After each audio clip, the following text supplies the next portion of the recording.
I knew nothing about prematurity, absolutely nothing. One minute you're smiling because you're ringing people to say I'm in labour and I'm going to have the twins, but you also have to tell them that they might not make it. So you just kind of flip between crying and laughing, and it's a roller coaster already before you even start, before they're even there. Yeah, it was terrifying. Little nut brown hare, who was going to bed, held on tight to big nut brown hare's very long ears. When I was 23 weeks and 3 days, I woke up at 5 a.m. on a Sunday and I had a bleed.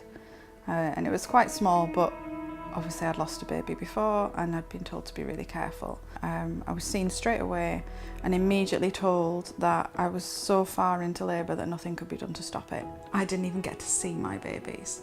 And they were taken away to intensive care and they needed a lot of work, and Josh in particular was really struggling.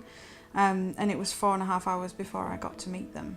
And it's part of the trauma that stays with me the most.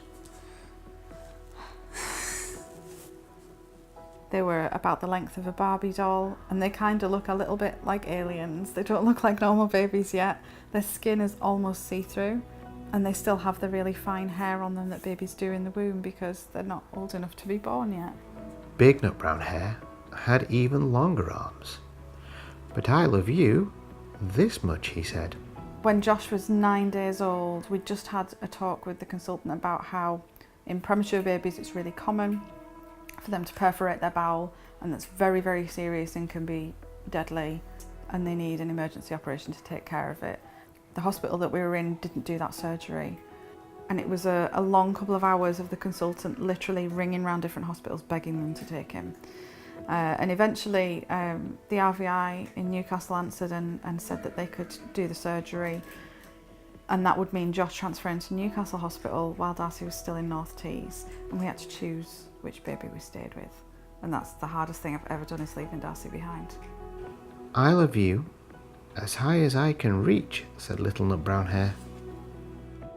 Progress through their neonatal journey was actually pretty textbook in that they had every condition that preemies can get. They took it all. They had a deadly stomach bug that's called necrotizing enterocolitis, which can kill them. Heart operations when they were less than a month old. The work that they did on their bowel reversed as well. And each of those operations is incredibly high risk. And every day was painful procedures for them, hundreds of medications. They were often in pain and you knew they were, and there's nothing you can do about it. It was a month before I got to hold Joshua after he was born, a month. And that's just heartbreaking. And I love you all the way up to your toes, said big nut brown hare, swinging him up over his head. We felt like we were part of a family on the ward. We were always aware that they were constantly in the process of saving our babies' lives, but they made a real effort to try and help us feel normal, and to let us know that this wasn't just a job for them, that our babies were special and that they were loving them as best as they could as well, which was hugely important. But I love you as high as I can hop, smiled big nut brown hare.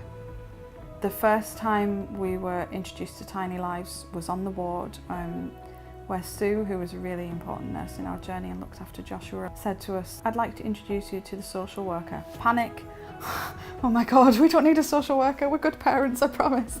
She said, no, this is what Fiona does. Fiona supports people who are spending time on the ward. She can help you out if you need someone to speak to your employer, and she can just be somebody who will listen to you. And the other individual from Tiny Lives who was really important during our time on the ward was Pat, the physiotherapist. And a lot of Pat's work was about making sure that when they came out of their journey at the end, that their hips were going to be normal and their back was going to be okay. She was really important to the quality of life part of our baby's care while we were there.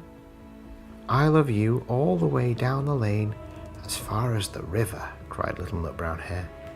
I think on average a NICU family for a prem baby spends around £2,500 whilst they're in hospital, and that's a burden that most people have not planned for, and I've always been really grateful to Tiny Lives for helping us out in that respect.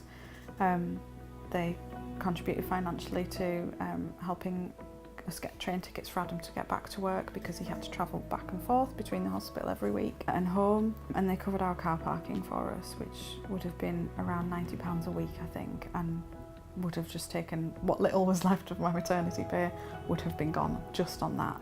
There's going to be curveballs, there's going to be dramas thrown up because that's what these kids do when they're premature. There's all sorts of issues can arise, surgeries they may need. It's all terrifying. It's absolutely terrifying. But there are many definitions of being strong, and being the strong and silent type, if that's your thing, then that works for you, then so be it. But there's no weakness in being emotional, being scared.